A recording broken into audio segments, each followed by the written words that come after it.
Bismillahirrahmanirrahim. Assalamualaikum warahmatullahi wabarakatuh. Innal hamdalillah nahmaduhu wa nasta'inuhu wa nastaghfiruh wa na'udzu billahi min syururi anfusina wa sayyiati a'malina. Man yahdihillahu fala mudhillalah wa may yudlilhu fala hadiyalah. Asyhadu an la ilaha illallah wahdahu la syarikalah wa asyhadu anna Muhammadan 'abduhu wa rasuluhu la nabiyya wa la rasula ba'dah. Amma ba'd.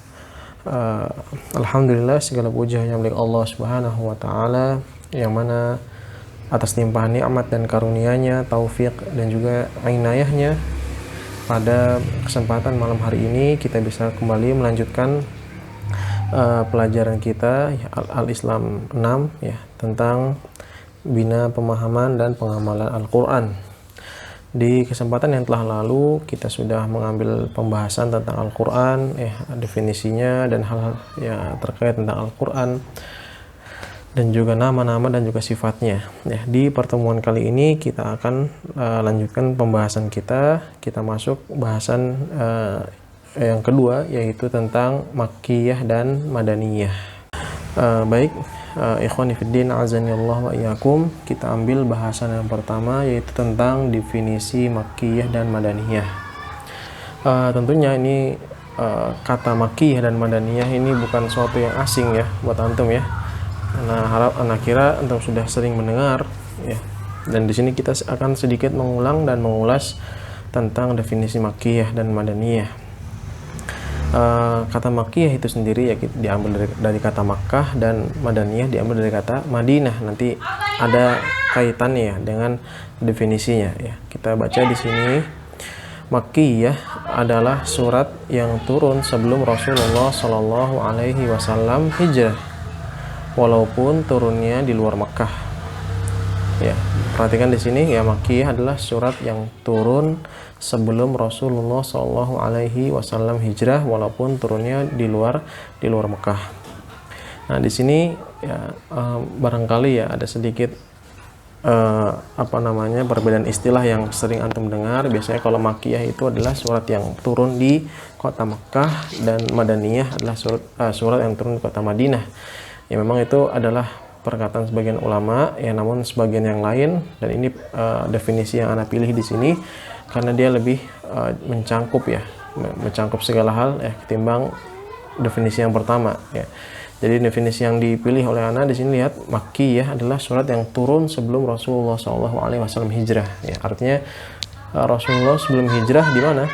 Ya, di Makkah, walaupun turunnya ini di luar Makkah ya. Jadi bisa jadi ada ayat-ayat atau surat-surat yang ternyata turun di luar Makkah ya. Namun karena kejadiannya ini sebelum beliau hijrah, maka dia masuk ke dalam golongan Makkiyah ya. Jadi kalau definisi ini tuh dia meninjau dari segi waktu ya, waktu hijrahnya gitu.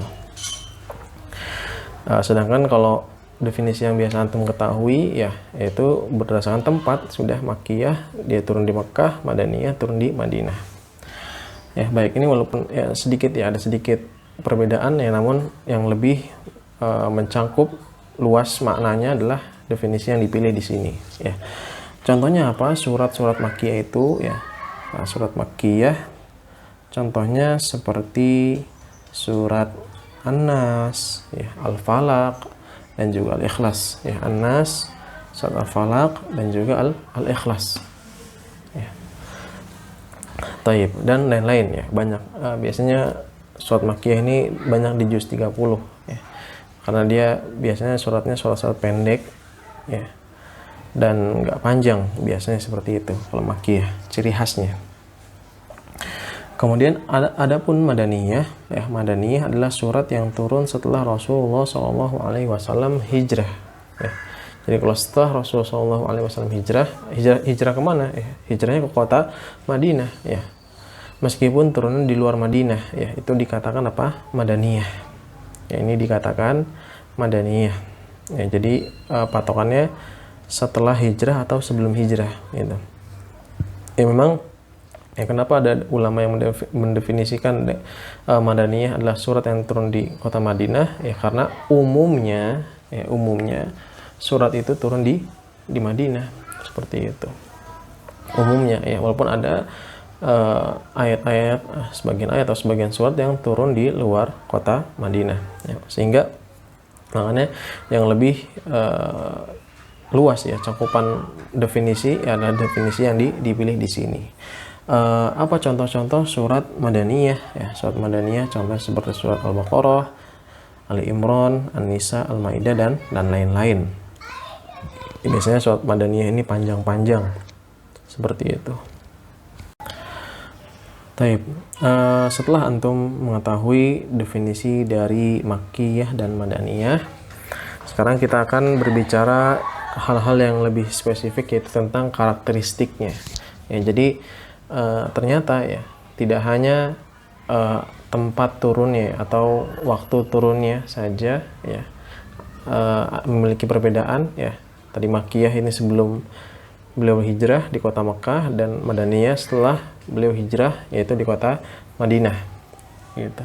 Nah dari sisi itu sudah beda. Ternyata tidak hanya itu aja yang berbeda ya. Ada hal-hal yang lain ya, yang menjadi ciri khas ayat-ayat Makkiyah dan menjadi ciri khas ayat-ayat Madaniyah ya.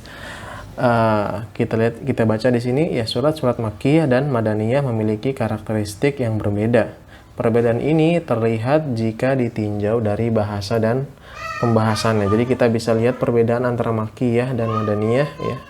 Kita bisa cirikan ini dari dua sisi, dari dua sudut pandang. Yang pertama dari sisi bahasa, kemudian yang kedua dari sisi bahasannya ya, inti pokok ya yang dibicarakan. Kita mulai dari sisi bahasanya dulu ya. Yang pertama, Makkiyah ini memiliki gaya bahasa yang kuat dan ungkapan yang tegas ya, karena mayoritas yang diajak bicara ya adalah penentang dan sombong ya. Jadi kalau antum perhatikan ya, seperti misalnya di surat Al-Kafirun ya, mudahnya ya, dia termasuk Makkiyah ya. Nah, di situ bahasanya kuat. Qul ya ayyuhal kafirun ya, la a'budu ma ta'budun ya, wahai orang-orang kafir, saya tidak menyembah apa yang kalian sembah ya.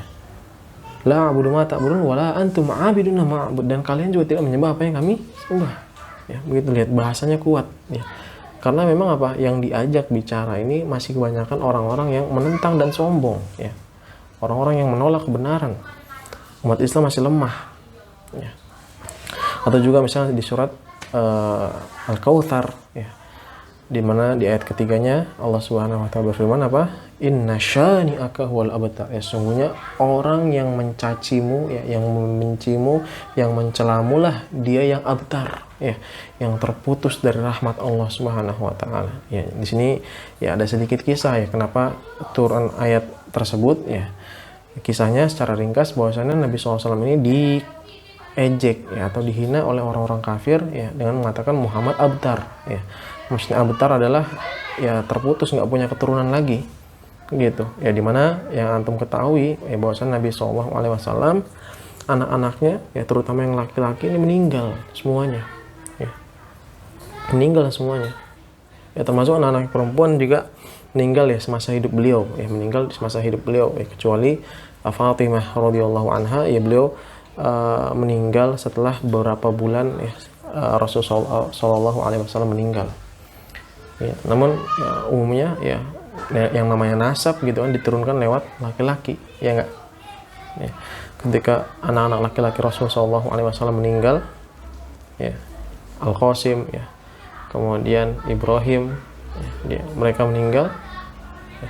Maka Abdullah juga ya termasuk ya, mereka meninggal. Akhirnya Nabi SAW ini nggak punya keturunan lagi, ibaratnya nggak ada yang menyambung gitu kan ya. Kalau misalnya di sebagian suku ya di Indonesia gitu kan, kalau misalnya seseorang ini dia nggak punya anak laki-laki ya, berarti apa, nasabnya keputus gitu ya. Nah kurang lebih di sana seperti itu. Maka orang-orang kafir ketika itu mengejek Rasulullah SAW dengan mengatakan Muhammad abtar, Muhammad ini nggak punya keturunan. Maksudnya bukan nggak punya keturunan, tapi keturunannya terputus ya, karena apa, anak laki-lakinya itu meninggal. Nah itu dia, ini yang pertama nih, bahasa dari sisi Makkiyah itu tegas ya, dan juga kuat gitu. Nah, adapun madaniyah ini kebalikannya, ya, sering menggunakan bahasa-bahasa yang lembut dan ungkapan yang mudah karena sudah banyak yang masuk Islam, ya, seperti misalnya ayat-ayat tentang perintah berpuasa, ya ayyuhalladzina amanu kutiba alaikumusiyam kama kutiba alal ladzina min qablikum la'allakum tattaqun. Ya, wahai orang-orang yang beriman, ya, telah diwajibkan atas kalian puasa, ya, sebagaimana diwajibkan kepada orang-orang sebelum kalian agar kalian bertakwa, ya, seperti itu. Atau biasanya ayat-ayat madaniyah ini banyak mengandung kisah, ya, kisah-kisah para nabi, ya, nah, kisah orang-orang terdahulu, ya, jadi bahasanya mudah, lembut, ya. Ya, kenapa ya? Karena salah satu ininya karena ayat ini turun di kota Madinah, di mana ketika Nabi SAW sudah pindah ke Madinah itu umat Islam sudah mulai banyak, sudah mulai kuat, ya, sehingga ungkapan yang digunakan ini nggak perlu lagi dengan ungkapan yang keras seperti itu. Nah, ini perbedaan yang pertama dari sisi bahasanya.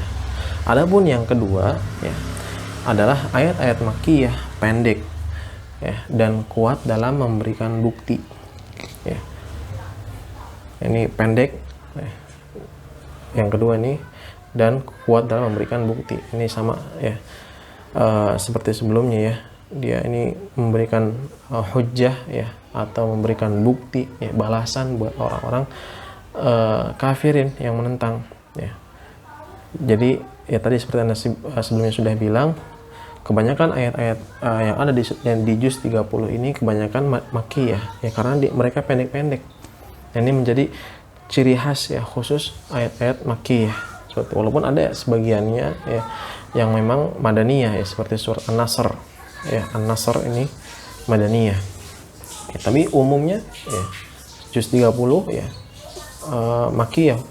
Mungkin sekitar ada kurang dari 5, ya, seingatnya kurang dari 5 yang madaniyah, seperti itu, ya, pendek dan kuat dalam memberikan bukti, ya, seperti misalnya surat Al-Ikhlas, ya, sebagaimana nanti akan kita pelajari bahwasanya di antara sebab turun dari surat Al-Ikhlas adalah orang-orang kafir ini, ya, datang kepada Rasulullah SAW, ya, minta untuk dijelaskan, disifatkan, ya, bagaimana Allah yang disembah oleh Nabi Muhammad SAW, ya. Jadi, ya, orang-orang kafir Quraisy ini kan mereka menyembah patung, dia yang mereka sembah terlihat ada wujudnya, ya, sedangkan Nabi Muhammad SAW mengajak untuk beribadah kepada Allah Subhanahu Wa Taala, ya, dan Allah Subhanahu Wa Taala tidak bisa kita lihat secara langsung di dunia ini, gitu. Jadi mereka ingin minta penjelasan dari Rasulullah SAW, ya, agar disifati, ya, bagaimana sifat dari Allah yang disembah oleh Nabi Muhammad SAW, sehingga mereka mengatakan sif lana rabbak, ya, sifatilah, ya, Tuhanmu, ya. Maka turunlah apa ayat surat ini, surat Al-Ikhlas, ya, pendek-pendek, qul huwallahu ahad, antum pun hafal, antum sering dengar, ya, dia pendek dan langsung memberikan hujah dan bukti yang kuat. Qul huwallahu ahad, katakanlah wahai Muhammad, dialah Allah yang esa, Allahus samad, ya, dialah tempat bergantung, lam yalid walam yulad, tidak beranak dan juga tidak diperanakan, walam yakul lahu kufuwan ahad, dan tidak ada yang serupa dan sebanding dengan Allah Subhanahu Wa Taala. Kemudian kalau Makkiyah tadi pendek dan kuat, ya, memberikan bukti. Adapun ayat-ayat madaniyah, ya, umumnya panjang dan tidak memerlukan bukti, ya. Nah, ini juga seperti tadi Anda bilang, ya, ayat-ayat tentang kisah para nabi dan rasul itu panjang biasanya. Surat Yusuf, ya, atau surat Al-Qasas, ya, tentang kisah-kisah, ya. Bahkan di surat Al-Baqarah, ya, ada cerita tentang apa kaum Bani Israel, ya, yang mana di situ dikisahkan orang Bani Israel ini ada kejadian pembunuhan, kemudian Nabi Musa alaihissalam meminta kepada orang Bani Israel itu untuk menyembelih seekor sapi betina, ya. Namun, ya, orang-orang Bani Israel banyak tanya terus, ya, sapi betinanya yang bagaimana, warnanya bagaimana, dan terus ditanya, menyulitkan mereka. Padahal kalau mereka ambil sapi kemudian mereka potong, ya, mereka laksanakan perintah Nabi Musa alaihissalam mudah, ya. Namun karena mereka banyak tanya, ya, akhirnya apa? Akhirnya menyulitkan mereka. Nah, itu apa namanya, ya, ciri khas ayat-ayat madaniyah, dia panjang, ya, dan biasanya itu bukan untuk membantah, ya. Nah, begitu. Selanjutnya ya, setelah dari sisi bahasa, sekarang kita dari sisi pembahasan ya. Pembahasan yang ada di, dalam ayat-ayat Makkiyah dan Madaniyah ya. Yang pertama Makkiyah ya.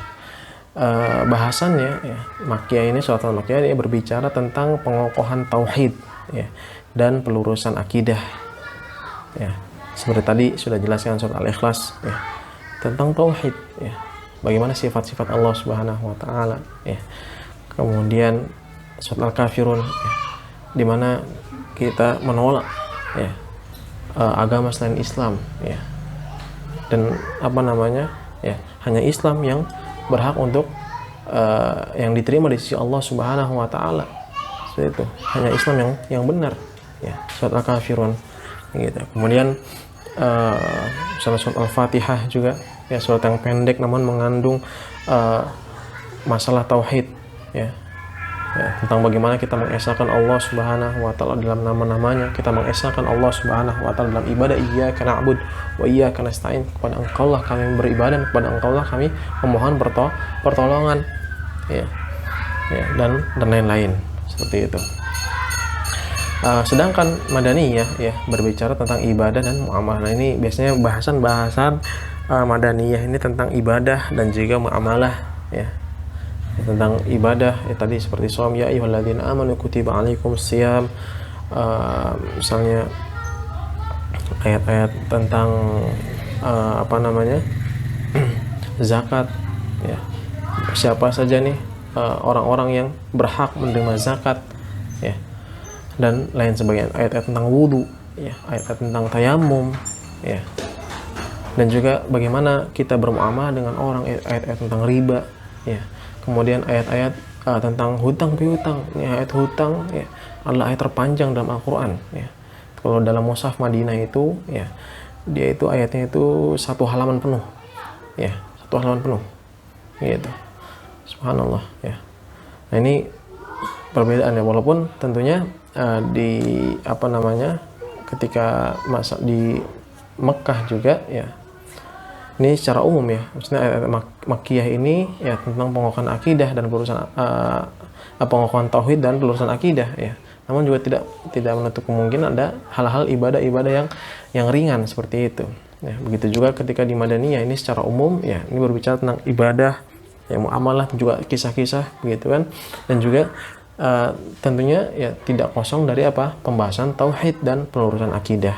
Tetapi ini secara umumnya ya, Makkiyah ini ya, banyak berbicara tentang akidah dan pengokohan tauhid, dan sedangkan Madaniyah ini tentang ibadah dan muamalah. Kemudian yang kedua, Madaniyah berbicara tentang jihad dan orang-orang munafik ya, berbeda dengan Makkiyah. Jadi ayat-ayat Madaniyah ya, ini karena turun di kota Madinah, dan ketika keadaan kaum muslimin sudah kuat ya, siap mereka untuk berjihad membela di jalan Allah Subhanahu wa taala, maka banyak ayat-ayat tentang jihad ya. Dan juga banyak orang-orang munafik ya. Tentunya ketika orang Islam sudah banyak ya, nah di sana ada orang-orang yang mereka ini ya menampakkan keislaman namun mereka menyembunyikan kekafiran, yaitu orang-orang munafik ya. Maka banyak ayat-ayat yang berbicara tentang orang munafik ya, seperti ancaman orang-orang munafik, innal munafiqina fid darkil asfali minan nar. Sungguh orang-orang munafik itu berada di mana? Di kerak api neraka ya. Subhanallah. Dan berbeda dengan Makkiyah ya. Di ayat-ayat Makkiyah itu jarang ya, atau nggak ada ayat-ayat yang berbicara tentang jihad ya, karena memang ketika itu di Mekah kaum muslimin masih lemah ya, jadi belum pas, belum cocok untuk apa, untuk disyariatkan jihad atau untuk dianjurkan untuk jihad, karena ketika itu umat Islam masih lemah ya. Ya begitu juga orang-orang munafik ya belum ada ya, karena umat Islam masih kecil, justru orang-orang kafir masih kuat, dan mereka ini masih memberikan apa namanya, mengganggu ya, memberikan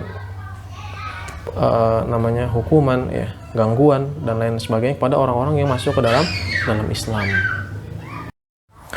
Dan bahasan terakhir yaitu tentang manfaat mempelajari Makkiyah dan Madaniyah ya. Apa sih faedah antum atau para ulama itu menggolongkan ayat-ayat Makkiyah dan Madaniyah ya. Dan kalau antum tahu nih ayat ini Makkiyah, ayat ini Madaniyah, apa manfaat buat antum ya.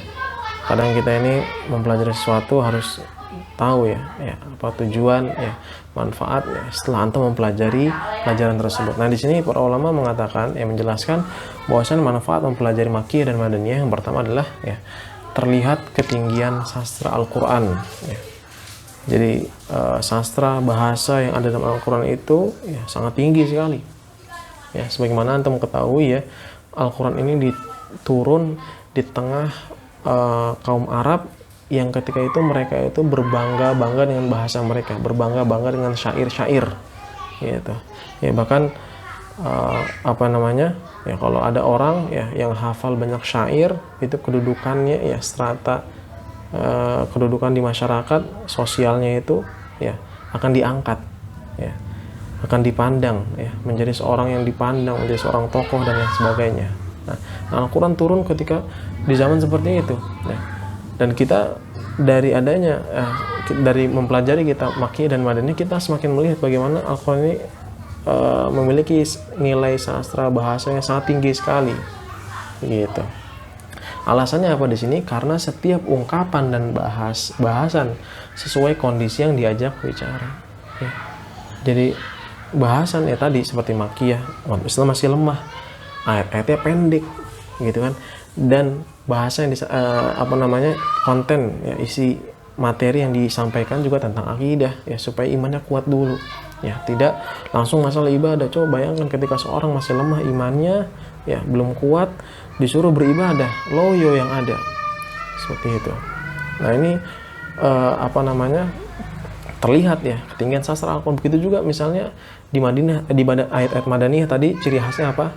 Banyak ayat-ayat tentang jihad. Coba bayangkan kalau misalnya ayat-ayat tentang jihad ini ada pada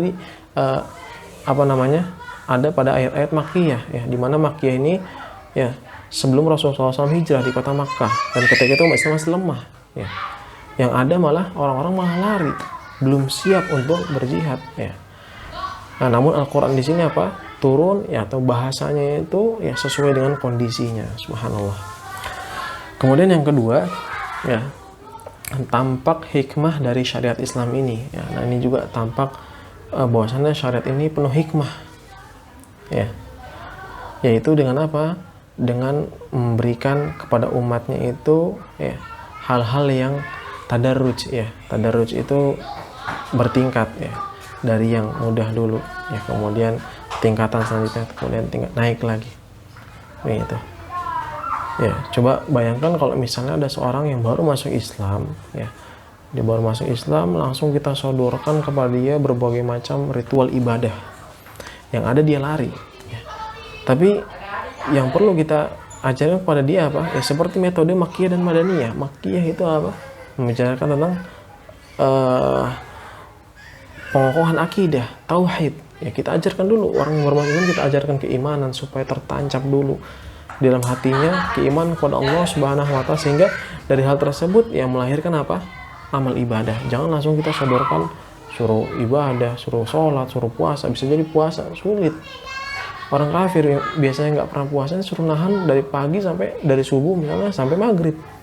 Atau misalnya khitan, suruh sunat langsung. Sabar, satu-satu kita sampaikan. Kita mulai dari yang mudah dulu. Kita prioritaskan hal yang utama. Nah, ini. Kemudian yang ketiga, manfaat selanjutnya adalah mendidik para pengajar agar mengikuti metode Al-Quran dalam penyampaiannya. Nah, ini juga nih antum, walaupun antum secara khusus bukan seorang guru atau pengajar, tapi antum punya beban tanggung jawab mengajarkan minimalnya anak antum dan juga istri antum, kan? Karena Allah Subhanahu wa Ta'ala berfirman, "Qu anfusakum wa ahlikum nar." Jagalah diri kalian dan keluarga kalian. Keluarga antum siapa? Istri antum dan juga anak antum. Mungkin masih ada di antara antum yang belum berkeluarga, namun nanti ketika antum berkeluarga, antum punya tanggung jawab bukan hanya memberikan nafkah, namun juga mengajarkan kepada mereka hal-hal yang baik. Seperti itu. Sehingga antum juga harus dari mempelajari Makkiyah dan Madaniyah ini, antum juga bisa bagaimana nih mengajarkan kepada istri antum, kepada anak-anak antum. Anak antum masih kecil, coba antum ikuti metode Al-Quran. Ajarkan yang mudah dulu. Kenalkan dia dengan Allah Subhanahu wa Ta'ala. Antum ajak ke gunung, antum tanya kepada anak antum, ini gunung siapa yang menciptakan? Ini langit siapa yang menciptakan? Siapa yang menciptakan tumbuh-tumbuhan ini? Ya, siapa yang menggerakkan awan dan lain sebagainya? Ya, atau ajak berpikir, ya, tancapkan ke dalam hati ya mereka itu apa? Keimanan kepada Allah Subhanahu wa taala. Kenalkan ya anak-anak antum ya kepada Allah Subhanahu wa taala. Nah, itu hal-hal yang mudah ya. Jangan langsung antum tidak pernah memberikan nasihat ya, tidak mengenalkan diri anak antum kepada Allah Subhanahu wa taala, tapi ujuk-ujuk apa? Dipaksa sholat, dipaksa puasa dan lain sebagainya ya. Dia akan menolak ya. Ajarkan dulu keimanan kepada Allah dan Rasulnya. Ajarkan siapa Nabi Muhammad SAW. Ya nggak perlu antum menceritakan kisah perjalanan Nabi SAW dari lahir sampai wafat, nggak perlu. Yang intinya saya nama beliau siapa, beliau lahir di mana, ya. Kemudian bagaimana beliau menerima wahyu pertama kali dan seterusnya. Ya. Kemudian manfaat yang keempat adalah mempermudah dalam mentafsirkan Al-Quran. Ya, menafsirkan Al-Quran ini juga mempermudah ya dalam menafsirkan Al-Quran ya, karena ada ayat-ayat Al-Quran ya yang bisa disalahfahami ya kalau antum tidak mengetahui ya Makkiyah dan Madaniyah ya. Selanjutnya yang kelima adalah mengetahui sirah nabawiyah ya. Dan juga faedah yang lain ya. Jadi ketika antum tahu ayat ini ayat Makkiyah, oh berarti ini sebelum beliau hijrah nih. Nah, antum bisa menyangkutkan atau mengaitkannya dengan sirah Nabi SAW. Alhamdulillah selesai sudah pembahasan yang bisa Ana sampaikan pada kesempatan malam hari ini ya. Semoga penjelasan yang singkat ini bermanfaat untuk antum. Silakan ditanyakan apabila ada hal-hal yang belum bisa difahami. Mohon maaf apabila ada hal-hal yang kurang jelas dan juga salah-salah kata. Yang benar hanya dari Allah Subhanahu wa taala dan yang salah datang dari syaitan dan juga dari ana. Akhiri dengan bacaan kafaratul majlis. Subhanakallahumma wa bihamdik asyhadu an la ilaha illa anta astaghfiruka wa atubu ilaik. Wa sallallahu ala nabiyyina Muhammad wa ala alihi wa sahbihi wasallam. Assalamualaikum warahmatullahi wabarakatuh.